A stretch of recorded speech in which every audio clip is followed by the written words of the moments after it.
Right, for more on the central bank's decision to increase the country's interest rate by 150 basis points, I'm being joined live on the News at 10 by the CEO of financial derivatives company, Mr. Bismarck Rewane. It's nice to have you on the News at 10, Mr. Rewane.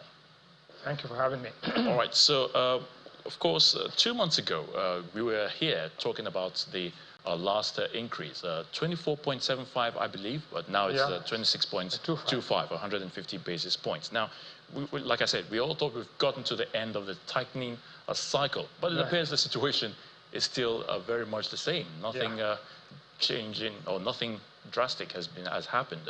Can you take us through what this means, really, from this latest development from the CBN? Let me say it this way. You can see here, MPC tightens further, so you're tightening, right? And if I may join you. If you're tightening and not choking, that's the point. So, but it was, one, Nigeria going with the flow with the other countries, like Kenya, South Africa, and Ghana, where interest rates were used to curb inflation. Secondly, it was aggressive. I personally thought that we'll go by 100 basis points, but we went up by 150 basis points. So the governor and the MPC, why don't you go once for it rather than have it in drips? I think that was the important thing. But the most interesting element of this is that inflation is the key element, trying to create and maintain price stability. Inflation rate, any inflation above 12% is growth retarding. So the central bank has its work cut out for it, and then said, let me go with the flow so that the rest of the world can know that Nigeria is serious. And you can see that inflation had increased at a slower pace. From March to April, inflation increased by 0.49, and month-on-month inflation actually declined from 3% to 2%, which means current rates of inflation are beginning to decline. And you see, this is what you look out for. And so the central bank decided that it's better to go for it once and for all. However, like I said, headline inflation rising at a slower pace, but the minimum wage issue is a spoiler. We just heard on the news that they've moved from 45,000 to 54,000. But the ask is still 615,000. There's still a wide gap.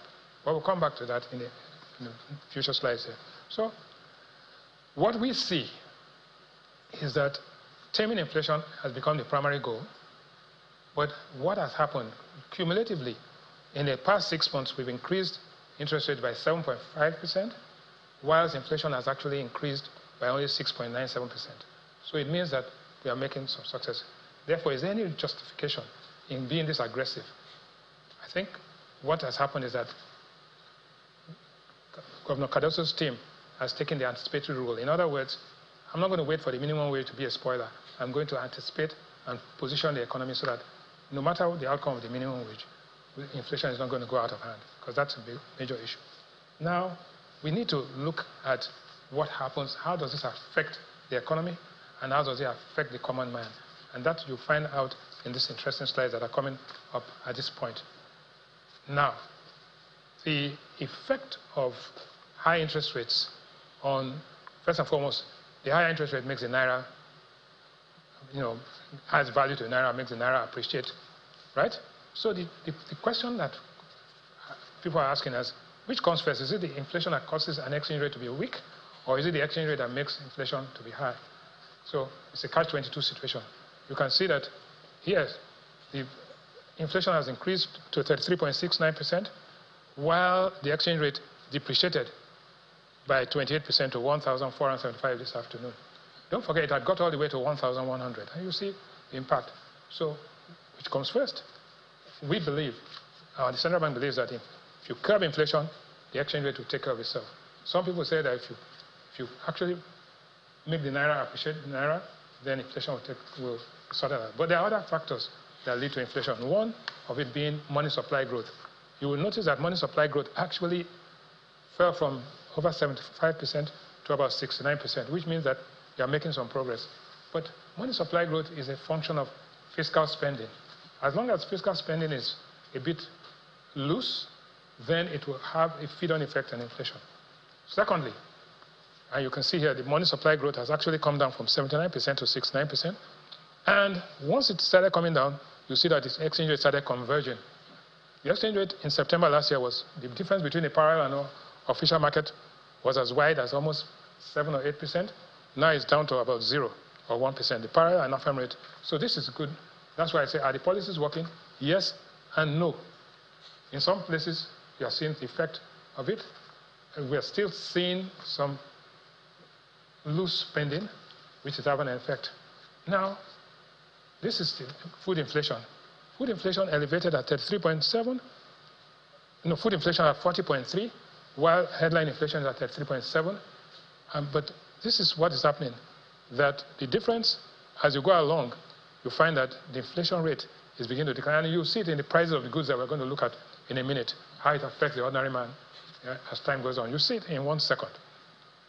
Now, if foreign portfolio investors came in at peak, in January, there was, okay, here's the food basket. All right.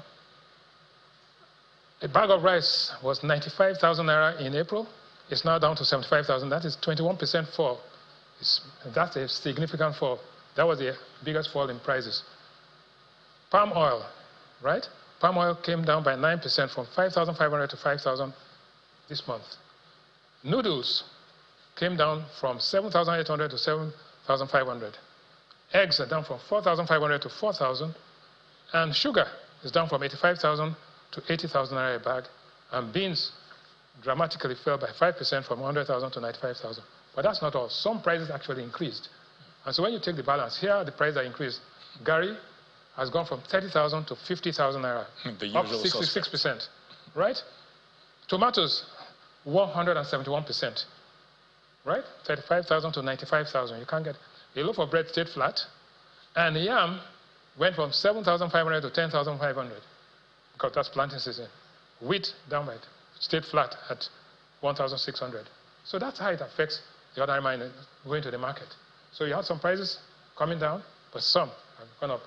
And you find that the protein and other things actually went up, whilst the carbohydrates actually reduced. So it's not good for those who have diabetic conditions and all of that. Now, what's going to happen next? This is where it becomes very interesting. What's going to happen next is that, first of all, let's see how it affects the economy as a whole. The stock market has lost 6% in the last 2 months, and it's going to go lower because they're into correction. Once interest rates increase, stock prices go down. Borrowing costs, the effective cost of borrowing is up to about 32%, which means that some companies are going to be defaulting, and therefore impairments on loans, right? Then increase in non-performing loans, as you've seen it here. And finally, like mentioned earlier, we are going to have to shave some of our growth expectations because you can't make omelette without breaking eggs. So what next? GDP numbers are going to come out showing that probably it's lower than expected, and it's coming on Friday. We'll be celebrating 1 year anniversary on May 29. There'll be stimulus packages to be announced. The Naira will trade at about between 1,350 to 1,450. Forex translation losses will increase. The diesel price, actually, thanks to Dangote refinery, come down to 1,200. However, the question is, what next? What next? 3 things are important. In fact, 2 things. One, if the message is clear and the messengers are credible, the outcome is positive. If the message is cloudy and the messengers are shady, outcome is negative. You can't have it both ways. So the message from the central bank is there's clarity. We want to control inflation, want to control prices, want to make sure the currency remains stable. 21%, of course, is the target. Is the target. I mean, by for the now, end of the year. that's a goal.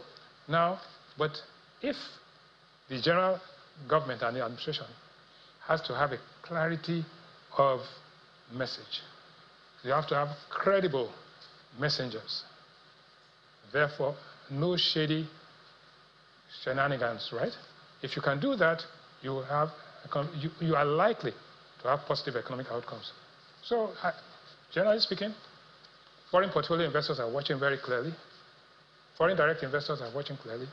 And domestic investors are enjoying the increase in interest rates because they are saving more. Domestic manufacturers are struggling because they have to maintain higher costs, and they have to worry about higher cost of borrowing, higher cost of paying wages for under the minimum wage, and more than anything else, the only good element now is that the price of diesel for now is at 1,200. If that changes, then the outcome could be a lot more difficult. But generally speaking, we say that we are cautiously optimistic. We're celebrating 1 year. On 1 year is 25% of this tenure of any administration. And they say, remember, like I said at the beginning, clear message, credible messengers, positive outcome. Cloudy message, shady messengers, negative outcome. Negative outcome. That's the choice. We'll leave it at that. Mr. Bismarck, thank you for the thoughts on the news at 10. And thank you for having me.